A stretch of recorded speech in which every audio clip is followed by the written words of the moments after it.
me siento muy honrado en esta tarde. Es un privilegio, primeramente, verdad, que entiendo que sobrepasa cualquier mérito, porque exponer la palabra de Dios, verdad, es algo que no se puede ganar por ningún logro humano. Y creo que es por la gracia, verdad, del Señor Jesucristo, por la cual hoy me se concede poder exponer la palabra de Dios en una iglesia pues muy especial para mí. Yo podría pedirles perdón, ¿verdad? Porque sé que muchas veces se ha invitado, pero quiero que ustedes entiendan que muchas veces, ¿verdad? Los patrones, ¿verdad? Mentales de cada ser humano pues son distintos, ¿verdad? Y yo he necesitado un trato de Dios para entender que simplemente somos utensilios y que allí donde, ¿verdad?, te llamen, pues tienes que estar exponiendo la palabra de Dios con humildad. ¿Verdad? La verdad es que a uno pues se le arroga el corazón estar en un local, ¿verdad?, con tanta familia. Para mí es algo, pues claro, que no estoy acostumbrado, porque allí en Logroño, pues la familia de mi papá era hijo único, como ustedes bien saben, y siempre me he sentido más bien solo. Y la verdad es que es maravilloso, ¿verdad? Uno se siente importante, ¿verdad?, con tanta familia, ¿verdad? Pero mirad, hermanos, yo no quiero estar hoy aquí en calidad de la sangre. De verdad, hermanos. No quiero estar aquí para hablarles del Ramón y sus melancolías, porque poco les puedo aportar eso. Yo he venido aquí para hablarles de alguien especial. Estoy aquí para hablarles de alguien, ¿verdad?, que transformó mi vida, que sanó cada una de mis heridas. Y Él se llama Jesús de Nazaret. Y si Él sanó todas mis heridas, hermanos, que créanselo, que son muchas las que el Señor sanó, estoy aquí para decirte, y no sé por qué digo esto, porque no estaba preparado, créanmelo, el Señor Jesús en esta tarde puede sanar también tus heridas. Él puede sanarte hoy. Porque el médico divino es especialista, ¿verdad?, en sanar esas heridas, ¿verdad?, que están fuera del escalafón humano. El Señor Jesucristo puede llegar allí a lo más hondo del corazón, puede llegar a tratar secuelas, ¿verdad?, que están desahuciadas por el ser humano y por los médicos más importantes. Sin en cambio, el Señor Jesucristo, con un solo abrazo, y yo creo que el Señor Jesucristo hoy va a abrazar a alguien que está aquí sentado. Y cuando sientan su abrazo, amén, sentirán esa salud maravillosa. No tengo ningún estudio que compartir, ¿verdad?, decía el pastor David. Bueno, quiero agradecer al pastor Ángel, ¿verdad?, a un gran amigo mío, que muchas experiencias, ¿verdad?, podría contarles de mi vida con él, cuando lo conocí siendo el pastor de la Iglesia de la Fiel. Doy gracias por su invitación, amén, por poder permitirme estar aquí. Y también quiero dar gracias a mi pastor, ¿verdad?, que me ha traído, ¿verdad?, hasta aquí conduciendo él. Y como decía el pastor, ¿verdad?, David, en Logroño pues se vivió mucho el estudio de la palabra del Señor, pero yo no tengo ningún estudio, no tengo nada escrito, no tengo nada. Tengo 4 palabras desnudas, ¿verdad?, que el Señor ha puesto en mi corazón. Y es lo que hoy, ¿verdad?, quiero compartirle con todos ustedes en el nombre del Señor. Amén. Quiero que me sigan, por favor. Vamos a leer lo más importante, la preciosa palabra de Dios. Unos textos, por favor, que se encuentran en Lucas, capítulo 7. Es uno de los últimos 2 mensajes que el Señor me ha regalado. Amén, es el que voy a predicar. Yo le puse un título que es el síndrome de Juan el Bautista. Lucas capítulo 7, leemos en el nombre que es sobre todo nombre, es el nombre del Señor Jesucristo. Amén. Dice: y el siervo de un centurión, a quien éste quería mucho, estaba enfermo y a punto de morir. Cuando el centurión oyó hablar de Jesús, le envió unos ancianos de los judíos rogándole que viniera y sanara a su siervo. Y Jesús fue con ellos. Pero cuando ya no estaba lejos de la casa, el centurión envió a él unos amigos diciéndole: Jesús, no te molestes, pues no soy digno de entrar bajo mi techo. Al oír esto, Jesús se maravilló de él y volviéndose dijo a la gente que le seguía: os digo que ni aún en Israel he hallado tanta fe. Y al regresar a la casa, los que habían sido enviados hallaron sano al siervo que había estado enfermo. Aconteció pues después que iba a la ciudad que se llamaba Naín, e iban con él muchos de sus discípulos y una gran multitud. Cuando llegó cerca de la puerta de la ciudad, he aquí que llevaban a enterrar a un difunto hijo único de su madre, la cual era viuda, y había con ella mucha gente de la ciudad.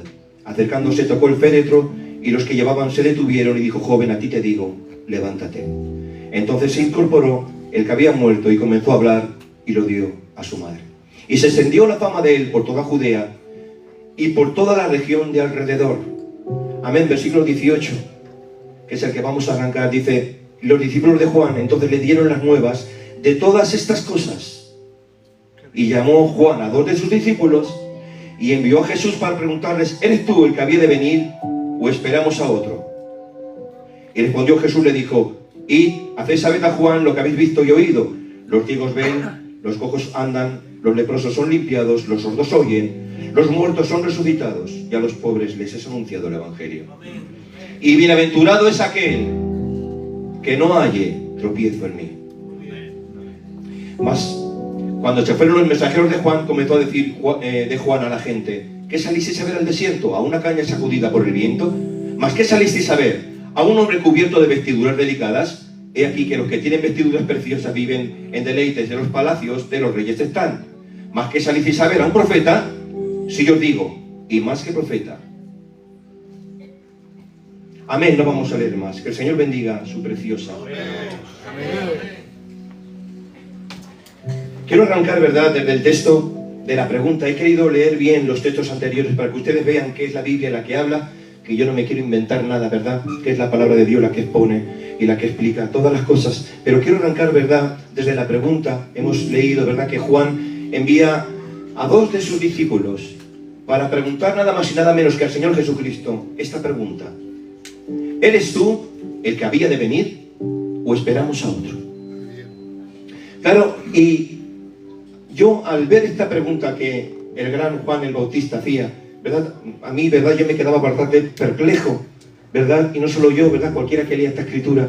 Porque aquel que de alguna manera está dudando de la mesianidad del Señor Jesucristo es aquel que un tiempo atrás había dicho que él no era digno de desatar su correa, ¿verdad? Es el mismo que él lo había reconocido como el Cordero de Dios que había quitado el pecado del mundo. Es el mismo hombre, ¿verdad?, que tuvo el privilegio enorme de bautizar a nuestro Señor Jesucristo en el Jordán, ¿verdad?, cuando en aquel día se abría el cielo y se oía la voz del Padre Celestial: este es mi Hijo amado en quien tengo toda mi complacencia.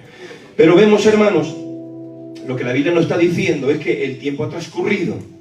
Juan está preso, ¿verdad?, en prisión. Y vemos literalmente, queridos hermanos y hermanas, que él se ha abierto a la posibilidad de que Jesús en realidad no fuera el Mesías esperado. Tanto que, como hemos leído, él ha enviado a 2 mensajeros para preguntarle literalmente: ¿eres tú el que esperamos o esperamos a otro? Entonces digo yo, hermanos, ¿qué le ha ocurrido a este hombre? ¿Qué le ha pasado? ¿Qué es lo que ha pasado aquí? Bueno, por eso me ha gustado leer en los textos primarios que hemos leído, ¿verdad? La Biblia dice claramente, nos da una pista de lo que está ocurriendo. Hemos visto, ¿verdad?, cómo la Biblia nos presenta a nuestro maravilloso Señor Jesucristo en acción, ¿verdad? Él levantando, ¿verdad?, y devolviéndole la vida a alguien que la había perdido. Y me llama mucho la atención el milagro, ¿verdad?, del siervo del centurión. Es muy curioso que la Biblia lo diga de la forma en la que lo dice, ¿verdad? Y vemos que después de que Jesús ha obrado, ¿verdad?, y ha actuado, vemos que literalmente la Biblia nos ha dicho que los discípulos de Juan han informado a Juan de lo que Jesús estaba haciendo. Y cuando Juan ha sido informado de lo que Jesús estaba haciendo, es entonces, y no antes, cuando él ha decidido enviar a 2 de sus discípulos para preguntar a Jesús: ¿eres tú el que esperamos o esperamos a otro? Eso a mí me dice de una forma muy obvia, querida iglesia de Ochalcoaga, que aquello que estaba haciendo Jesús, aquello que estaba obrando Jesús, no es lo que Juan esperaba que Jesús estaría haciendo. ¿Estamos aquí? Porque es entonces, ¿verdad?, cuando lo han informado de lo que Jesús actúa, de lo que Jesús obra, cuando a él no le han encajado las piezas. Y él entonces, ¿verdad?, se ha abierto la posibilidad de decir que Jesús tal vez no sería el Mesías. Y es que, hermanos, mirad, quiero que entienda la iglesia que Juan el Bautista tenía unas expectativas sobre el Mesías muy definidas, muy claras, muy específicas. Y de hecho, eran tan fuertes estas expectativas que Juan tenía sobre el Mesías que él lo había presentado al pueblo. ¿Sí o no? Lo había presentado al pueblo. Si ustedes han leído el libro de Mateo, que sé que lo han leído, vemos, ¿verdad?, que Juan el Bautista había presentado al Mesías con unas características esenciales. Él, ¿verdad?, lo había presentado literalmente como a un Mesías severo. Lo había presentado, ¿verdad?, como un Mesías estricto. Diríamos cuyo rasgo de su personalidad, ¿verdad?, que podríamos evidenciar iba a ser su severidad, como aquel que tiene el aventador en la mano, listo para quemar toda la paja y para guardar el trigo en su granero. Le había presentado, ¿verdad?, como aquel que tiene el hacha en su mano, listo para derribar, cortar, talar todo árbol que no esté dando buen fruto. Lo había presentado, hermanos, diríamos como un Mesías juez, que estaba dispuesto a bautizar al mundo en un bautismo de fuego, es decir, en un juicio inminente. Pero ¿qué ha pasado? Lo hemos leído, ha sido informado de las obras de Jesús. Y Juan ha sido informado que Jesús no es un Mesías severo, sino un Mesías compasivo. Ha sido informado, hermanos, ¿verdad?, de que este Mesías, diríamos, el rasgo de su personalidad más evidenciado no es su severidad, sino su humildad. Ha sido informado, hermanos, ¿verdad?, de que este Mesías no anda talando, no anda derribando los árboles, es decir, no va ajusticiando a los pecados, castigando los pecados, sino más bien va perdonándolos. Y es más, que además se relaciona, perdónenme, con los pecadores de peor reputación, con las prostitutas, come con los publicanos. Atención. Y además de todo eso, hermanos, Juan se está dando cuenta que este Mesías no está luchando, no está trabajando para provocar una revuelta contra los romanos. No está haciendo nada al respecto como él esperaba. Es más, no solo no está provocando una revuelta contra los romanos, sino que les ayuda.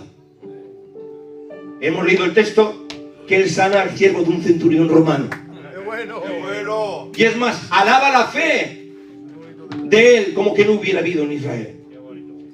Y además de todo esto, querida iglesia, está permitiendo que su precursor, ¿quién era el precursor del Señor Jesucristo, querida iglesia? Juan el Bautista, ¿verdad? Era su precursor, era, ¿verdad?, su mensajero, quien había preparado el camino. Estaba permitiendo que su precursor, de manera injusta, estaría encarcelado en una prisión. Juan, ¿verdad?, se ha podido dar cuenta, literalmente, que Jesús no obra como él esperaba que iba a obrar. Juan el Bautista se ha dado cuenta, ¿verdad?, que Jesús no actúa como él esperaba que iba a actuar. Juan el Bautista se ha dado cuenta que Jesús no es el Mesías que él esperaba y que había anunciado. ¿Estamos aquí?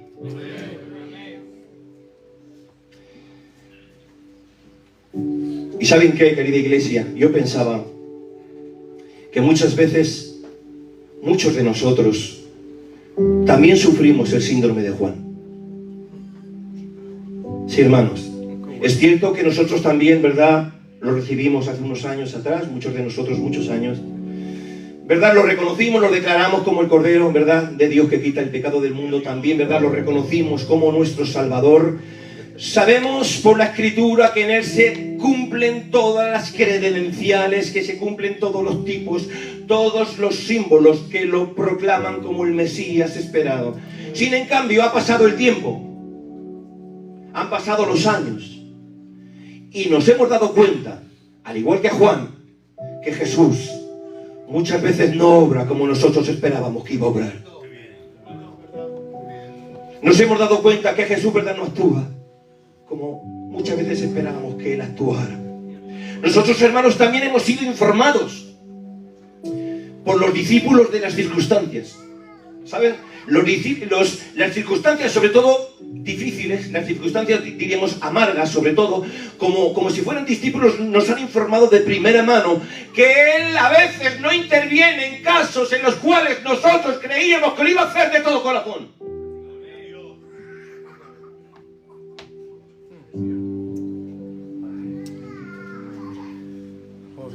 Y tenemos que reconocer, querida iglesia de Ochacuaga, que en el fondo de nuestro corazón, al igual que Juan, nosotros también esperábamos a un Mesías distinto. Esperábamos a un Mesías que no permitiera tanta dificultad económica en mi familia. Esperábamos a un Mesías que no permitiera tantos problemas ni tantas decepciones en mi casa. Perdónenme, hermanos. También nosotros, en nuestro corazón, esperábamos a un Mesías que no permitiera la enfermedad en mi cuerpo, ni en el cuerpo de aquellas personas a las que tanto amo y las veo sufrir. Esperábamos a un Mesías que no permitiera la tragedia en mi casa, ni tantas muertes prematuras, ni tantas desgracias que ocurren en el mundo, y estoy hablando de familias cristianas. Nos hemos dado cuenta que el Señor Jesucristo no cumplió con las expectativas personales de Juan el Bautista, no cumplió con las expectativas de prácticamente Israel, y tampoco está cumpliendo con las nuestras.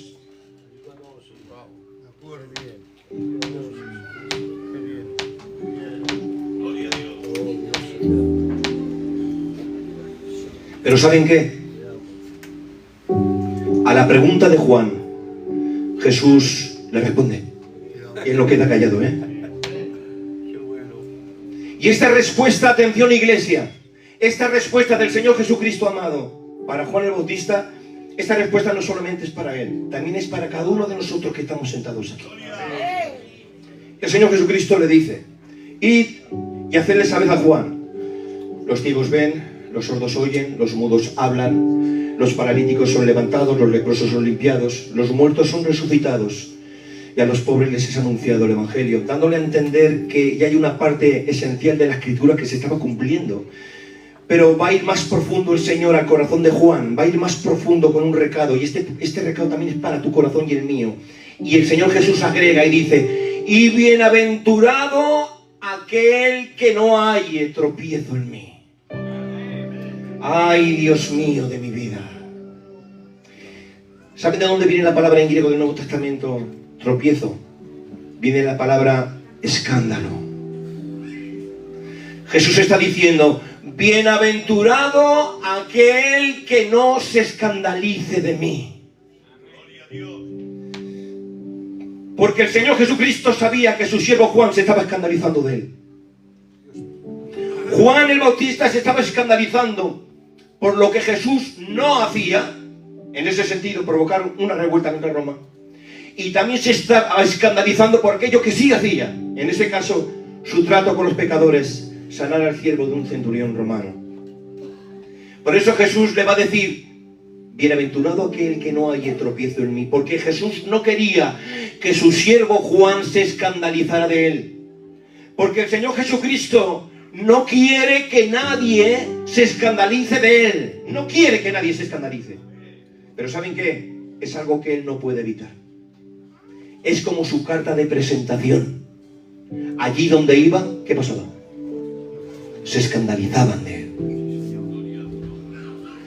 Los religiosos de esa época se escandalizaban de Jesús, por ejemplo, porque sanaban el día de reposo.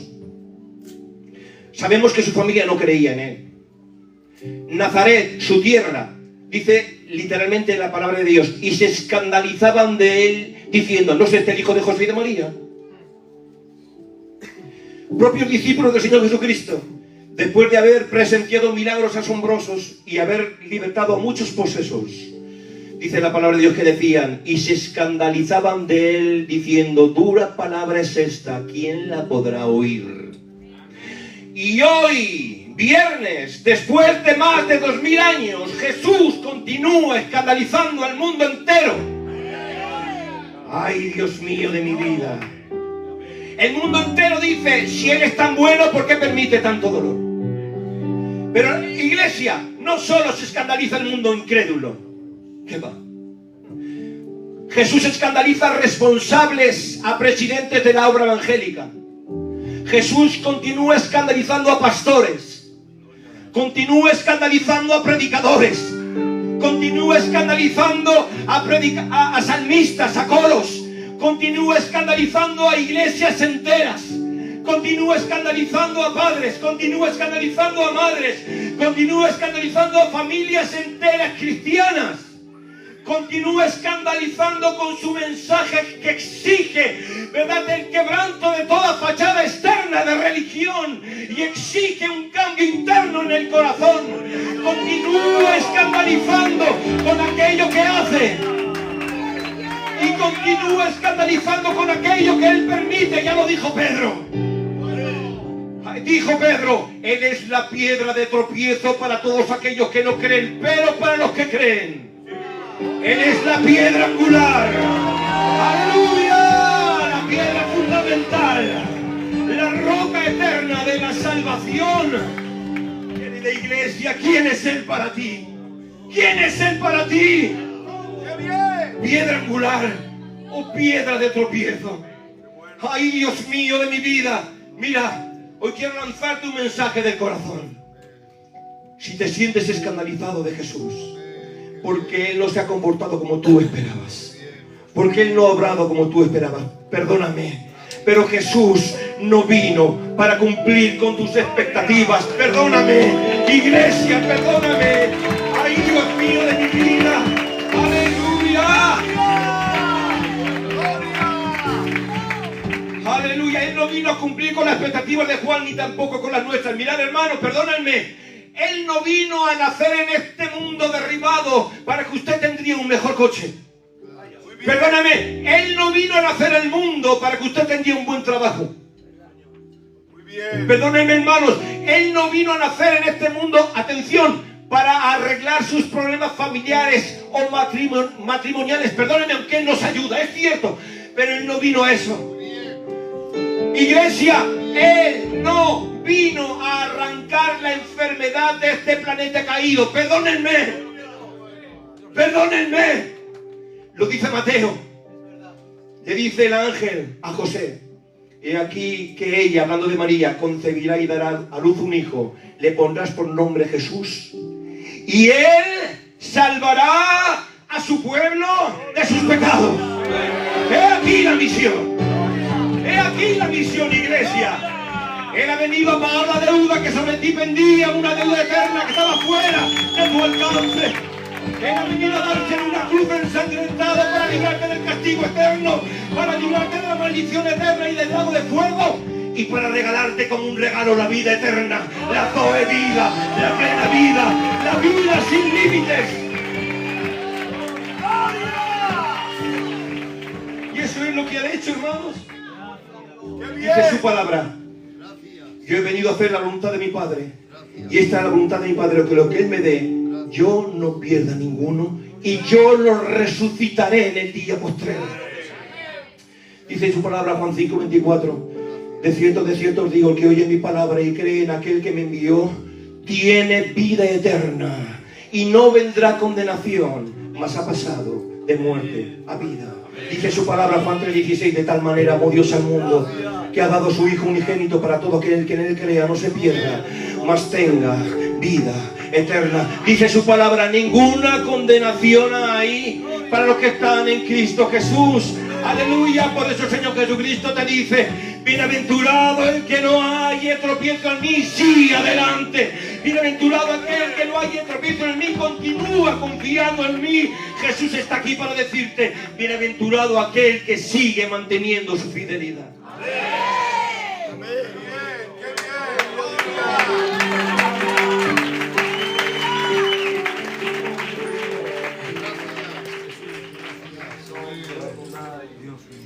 bien. Jesús. ¿Pero saben qué, iglesia?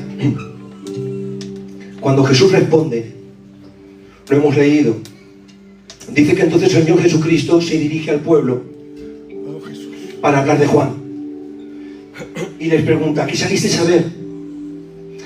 A un hombre delicado. Dice: los hombres delicados en los palacios están. Dice: ¿pero qué salisteis a ver? ¿A un profeta?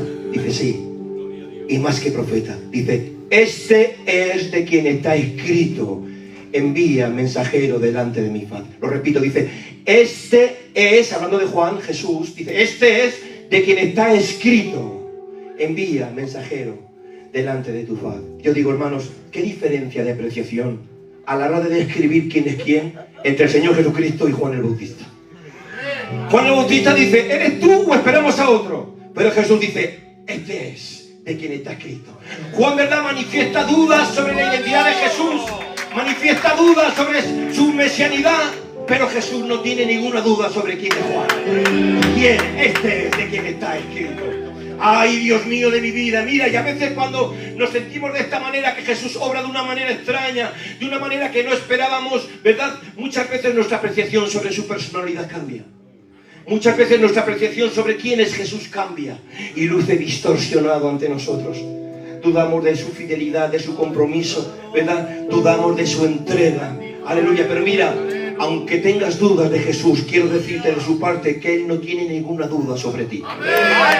Aleluya, Él te quiere decir hoy, tú sigues siendo la luz del mundo, la sal de la tierra, linaje escogido, real sacerdocio, pueblo adquirido por Dios. ¿Habrá alguien que le quiera adorar en esta tarde? ¡Oh, Dios mío de mi vida! Mirad, hermanos, la duda de Juan descalificaba a Jesús como Mesías. Sí, pero Jesús cuando se encuentra con ellos, Él no tiene dudas que lo descalifiquen a Él. Sí, este profeta. ¡Ay, Dios mío de mi vida! Mira. Mira, te lo digo directamente. Puede que tu duda lo esté descalificando a Él como buen pastor. Pero quiero que sepas que Él jamás te va a descalificar a ti como oveja de su prado.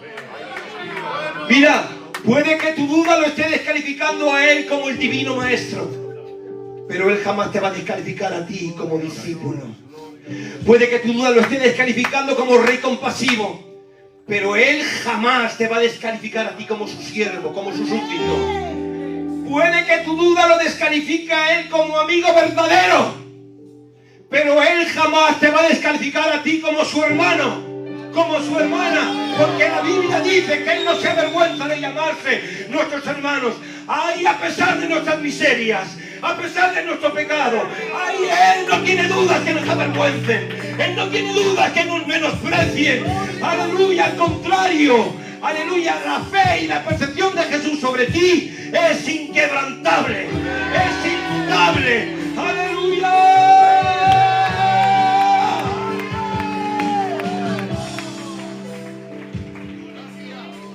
Tengo un mensaje para alguien en especial de parte de Jesús.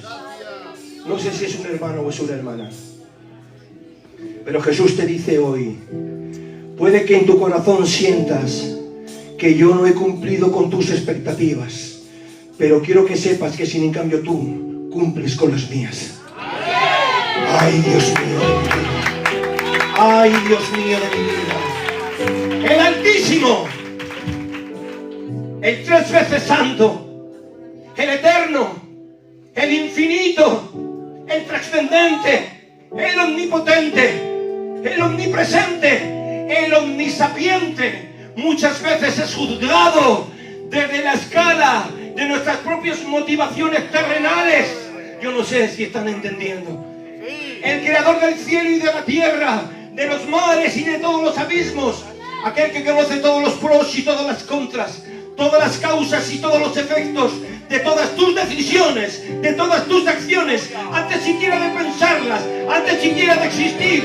Muchas veces sentado en el banquillo de los acusados y le juzgamos desde el tribunal, desde nuestros propios pensamientos, de nuestra propia forma de ver las cosas, y muchas veces pretendemos oscurecer su sabiduría, oscurecer su santidad, oscurecer su consejo a través de reproches que como puñales que dirigen hasta el cielo. Pero mira, siendo Él el más grande, Él no te exige a ti la grandeza.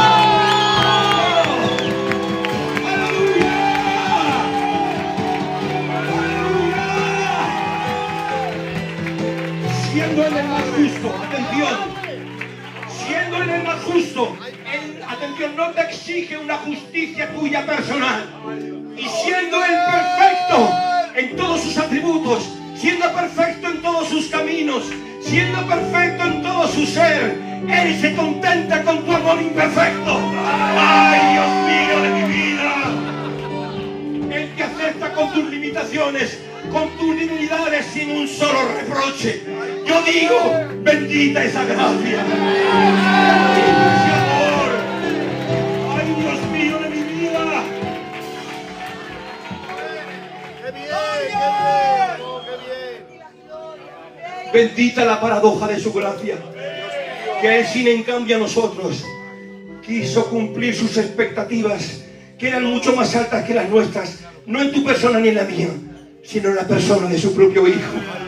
Y ahora usted y yo, siendo pecadores, pequeñitos y endebles, podemos decir que cumplimos con las expectativas de aquel que sostiene el universo con su mano. Gracias a Jesús usted lo ha logrado. Gracias a Jesús usted cumple con sus expectativas. ¿Habrá alguien que le quiera adorar en esta tarde? ¡Adoramos a ti, Padre! ¡Gloria al que vive por siempre! ¡Gracias, gracias! Dios habla tu siervo, Padre. ¡Gloria a Él! Él está aquí. ¡Hey! Maravilloso Jesús. Mirad, hermanos, la pregunta de Juan es terrorífica. Porque después de haber conocido a Jesús, ¿verdad? Juan el Bautista se abre literalmente a la posibilidad de esperar a otro que no fuera Jesús. ¿Sí o no? Él se abre a la posibilidad de esperar a otro que no fuera Jesús. Terrible. Yo le quiero preguntar a mis hermanos que están sentados aquí, a mis hermanas, a todos los predicadores, al pastor, a todos. Después de haber conocido a Jesús nosotros, yo digo, después de haber conocido a Él, ¿podría esperar a otro? ¿Podría esperar a otro? Iglesia, yo digo, ¿podría otro desatar la lengua del mudo? Un milagro que también representa que Jesús da la voz a los marginados, da la voz también a aquellos que son despreciados. Yo digo, ¿podría otro dar la vista a los ciegos?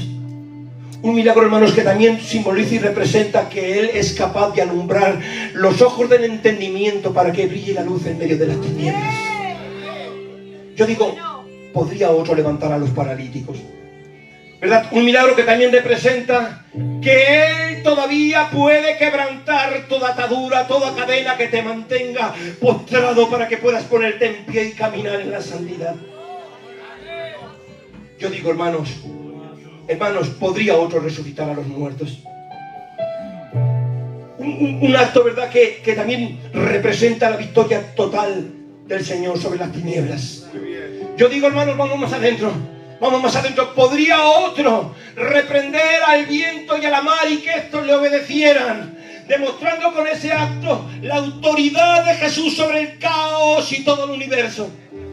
Yo digo, querida iglesia de Ochacuaga, ¿podría otro caminar sobre las aguas de un mar embravecido? Un acto que desafía todas las leyes de la física. Vamos más adentro, iglesia. Yo digo, ¿podría otro llenar el vacío de tu corazón? Ay, Dios mío de mi vida. Vamos más adentro. Yo digo, ¿podría otro ocupar el lugar que tú merecías para recibir el castigo que iba a ser infligido sobre ti? Yo digo, iglesia, ¿podría otro ocupar el lugar para recibir los golpes, el martirio y la flagelación? Yo digo, iglesia, ¿podría otro dar su vida por ti, derramando la última gota de su sangre para que tú serías perdonado, para que tú serías vivificado? Yo digo, imposible, no hay otro, es inigualable. Aleluya, la iglesia de Ochacuaga. Gritamos que Él es el Mesías. Jesús es el Mesías.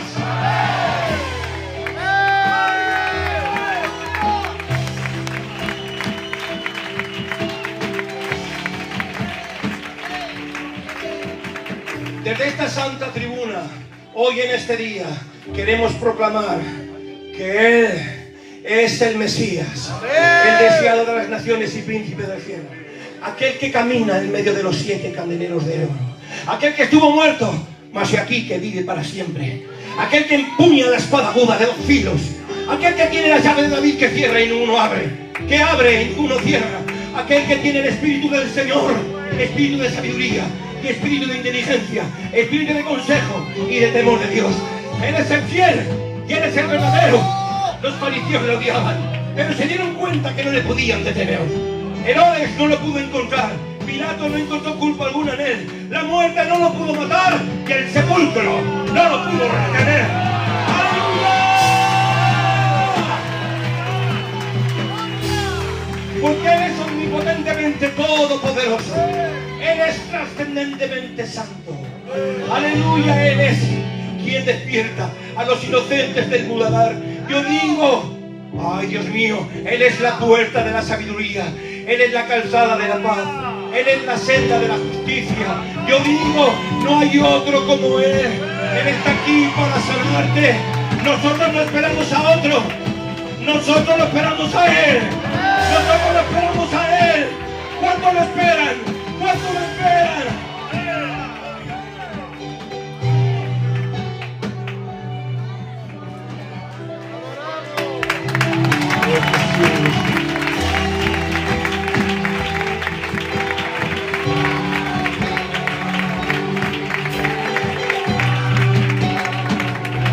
Aleluya. La verdad, hermanos, que no puedo más. Solo decirte una palabra más.